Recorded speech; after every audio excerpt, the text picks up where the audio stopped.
Mission Impossible 2 was directed by John Woo and it starred again Tom Cruise, Thandie Newton and Dougray Scott. And welcome back to my Geek Classic continuation for the Mission Impossible franchise. We are on our way to Fallout, but before that I still have to review Mission Impossible 2 and 3 and Ghost Protocol and Rogue Nation. Today we're talking about the second Mission Impossible film, and just like in my review for the original, there will be spoilers. You have had like 18 years to watch this film, so let's get to it. And the first sequel in the franchise came with a statement from Tom Cruise, a statement that is nowadays a very well-known fact about this franchise. In fact, I would call it another one of the staples of this franchise, and that was that he wanted a different director for every film, which in concept can be a great idea. Everyone that comes on to direct a film in the Mission Impossible franchise is new, is fresh, is possibly exciting, and has very new ideas to invigorate the franchise. The problem, however, with doing it right away in the first sequel is that we might not know yet what is working with this franchise at the moment. And there are lots of staples in the Mission Impossible series, but how to use these staples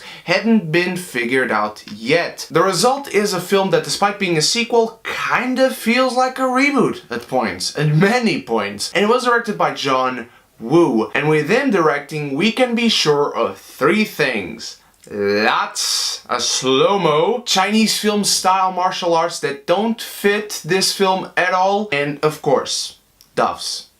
There must be doves. Always doves. The film does have gorgeous cinematography with big wide shots and pans, and even the slow-mo at time fits. The stunt work and the action sequences continue to impress, but there are a lot of egregious moments in this film, like these sudden crash zooms and the slow-mo, despite fitting at points as I said. Overall, it just makes this film look and feel like it's dragging a lot. And there are many other new additions and new elements added to this film. They are very silly and don't fit whatsoever in a film set in a realistic world as established in the first film, and with such a serious tone that was fitting to the first film and should be fitting for this one. However, it isn't. Remember my praising of Ethan Hunt's character in the first film? He's James Bond in here. He's a carefree playboy super agent, which is a drastic change from the efficient, mission first, all work no play, man on the run character that we fell in love in the first film and cared so much about. And for instance, the film starts with him rock climbing. Cool, it's a spectacle to witness, just like any other Tom Cruise stunt. However, why do we care about his stunts in these films? Not just because they are great to watch as someone who appreciates film and filmmaking and what goes on behind the scenes to make these stunts happen. We care about it because they matter to the story. Climbing the Burj Khalifa is awesome. The rope sequence in infiltrating the CIA in the first film, it's amazing. It matters to the story. He needs to get there. The plane at the beginning of Rogue Nation, we need him to do that to accomplish the mission for the movie to get going. In here, what's the purpose? We don't know. He was just doing that because he's a carefree guy, a very risk taker. And cool, I guess, but that doesn't fit with the character, I know. The film, in a very James Bond kind of way, dives into this romance that evolves into a sort of love triangle that just comes out of nowhere. And I don't believe how anyone didn't mention that this was unfitting. We don't want love triangles, not in Mission Impossible, not in anything. They barely work. 90% of the time, they don't work, so don't try it here. They shouldn't have tried it here. And for a franchise that stands out for its incredible action sequences since movie 1, and it has been 22 years since that movie 1, and we are still talking about action sequences throughout 5 movies, this film takes a long ass time in getting to the action. It takes like over the entire first hour of the film for us to get it going, for us to get Mission Impossible film in front of us. Until then, we have all these repetitive conversations about what they are going to do eventually at some point, and all these scenes with Naya, played by Thandie Newton,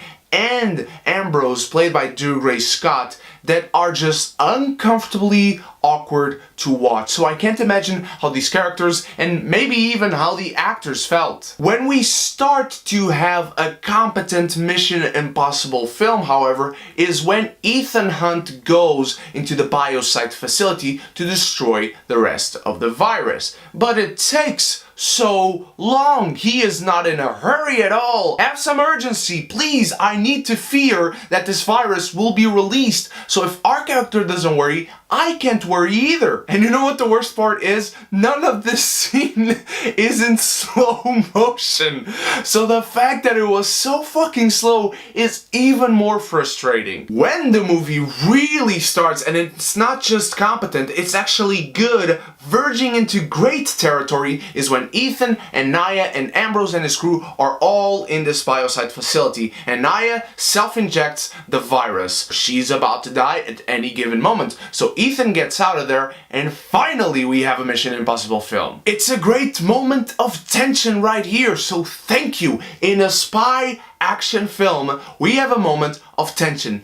Thank you, whoever wrote that into the script. From this moment on, there's an actually Mission Impossible. Thank you so much, and thankfully it doesn't go away, not even after the spectacular third act, which I'm going to talk about right now because I'm so excited to finally talk about something good in this film. The fantastic motorcycle chase is shot beautifully. I drooled watching this scene today for this review, and it concludes with Ethan coming out of this ball of fire. This was basically the one shot, the one moment from which they sold the movie to audiences, like, look at Ethan Hunt coming out the fire in a motorcycle. It's fucking great. And I also love the one-on-one fight with Hunt and Ambrose. It's brutal. It feels like every punch is hitting so much it hurts. I love the way it's shot.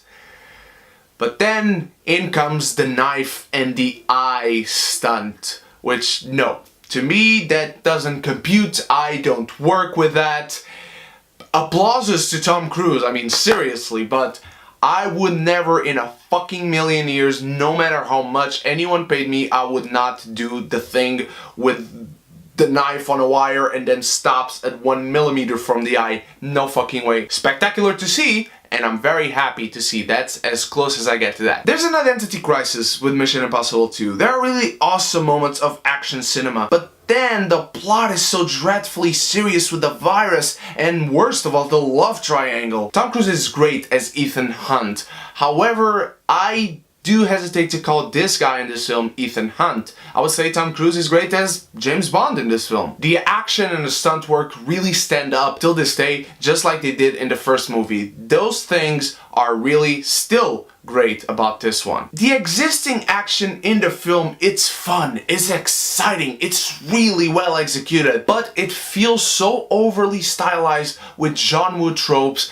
and it wants to be James Bond so bad. I wanted to give this a martini due to the good elements that it has. Unfortunately, all I have to say is that whether you watch Mission Impossible 2 or not, your heart will go on.